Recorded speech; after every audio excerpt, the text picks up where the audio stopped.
All right, ladies, this is Alex from Mindful Attraction 2.0, and this is coming from the playgrounds of New York City before all the little kids come around here and play. Finally putting this playground to use. But in today's video, I'm going to show you guys how to stop being a stalker, right? And a lot of women, I noticed that they're kind of creepy. You know, a lot of women, they should see. Women love throwing around the word creepy. You being a creep. But little do they know that a lot of women are creeps. You know, they love to stalk people on Facebook. They love to stalk guys on Instagram and all that sort of stuff. They love the who's the bitch kind of like stuff. And so it's very difficult when you're a stalker at heart. It's very difficult for you not to stalk guys and not to get obsessed about them. You understand? And especially when it becomes a compulsion to look through his emails, to look through his text messages. I understand it's very difficult, especially when you like them and you feel like, he's cheating with someone. And so if you consistently find yourself stalking guys, being a creep, consistently looking over their Instagram, consistently always around the neighborhood, consistently, I don't know what happened, but I just happened to find myself inside your closet and I'm not being a creep. Seriously. Then you got a problem. So I'm gonna teach you guys how to stop being creeps and how to deal with the compulsive desire to be a creep. All right. So this is how it's done, right?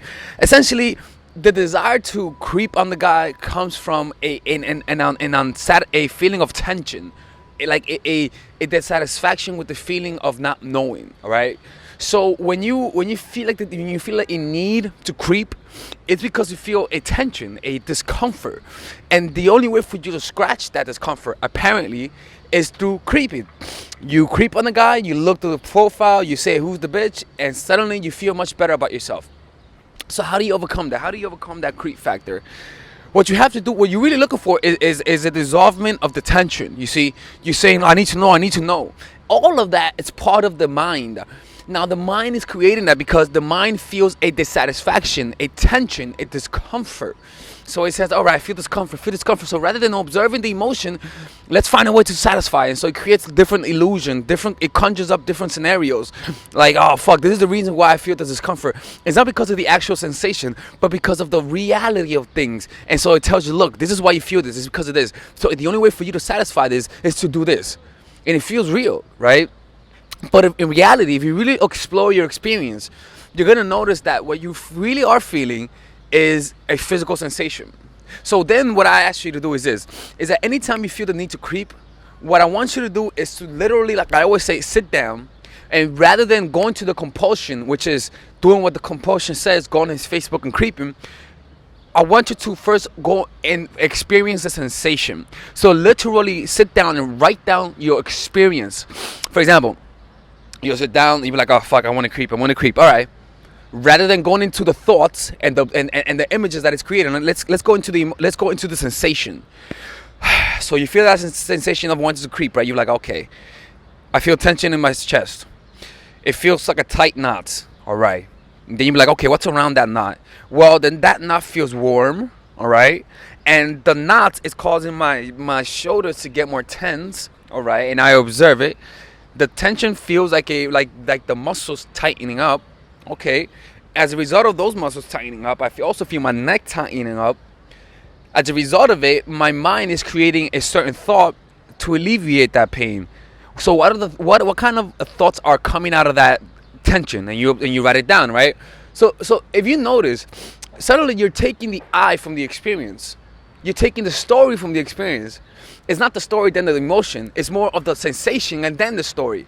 And once you go into the sensation, as soon as you see the story, you're able to see through the illusion that in reality, this is just something that your mind is reacting to you. That's not really you, but rather it's your mind. Look at that dad. Oh, you see, guys like him, admire that guy right there, man. Hanging out with his child, playing with him. Yeah, sure, he doesn't look too enthused about it. But you got to admire that, because it's something that it's commendable. It's very definitely commendable. Anyways, going off the subject, nevertheless though, so what you have to do is go into the sensation. The thing is that the more you try to focus on how to fix a problem with your mind, with a solution that you could do, the more it's gonna take you deeper into the creepiness. You're gonna become obsessed with him. So rather than doing that, you have to go into the sensation, observe the sensations, observe the way your body reacts to the thoughts and images. So literally write down the sensation. take 5 minutes before you creep and write it down. Why? Because rather than feeling and then reacting, I want you to bring space into it. Feel and explore. Write down your sensation and then act.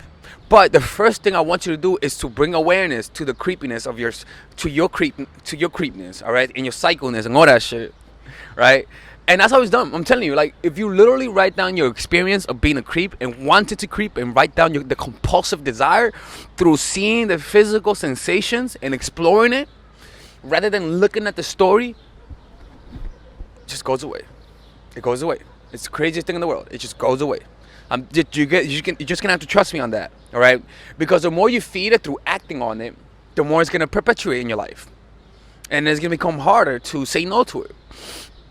Because the thing is that if you notice a story first, if you notice a story, like, and you just give it you give it a big meaning, the story is gonna create more stories. You know, like, oh fuck, maybe he's with that bitch, or maybe he's doing this, maybe he's doing that. And the thing is that it's not just in that moment, but also it's just gonna become a pattern. So you're also gonna have it in other areas of your life. And I'm telling you, when I say this, when a girl's a creep, I don't care how you are. Get the fuck out of here. Go somewhere else with that shit. It's not good to be a creep, man. It's weird. All right, it's weird. And the thing is that if you're a young woman and you're being a creep and guys accept you for that, guess what? They're only accepting you because you're young. Nothing's worse than an older woman who's a creep, man. I'm telling you. Get your emotions in check. Bring awareness to your emotions. Don't give yourself excuses. Bring awareness, because you don't want to get in that trap where you're a certain age and you cannot change. You don't want to reinforce those habits. Again, it's nothing wrong with being a creep, but the problem is just bring awareness to the creep factor. And I promise you, it's going to change the way you perceive things. Anyways, this is Alex. I'm going to be making the video that I did yesterday. I'm going to make it again. I didn't like the quality, to be perfectly honest with you. So I'm making it again. Because the quality is just shitty. And if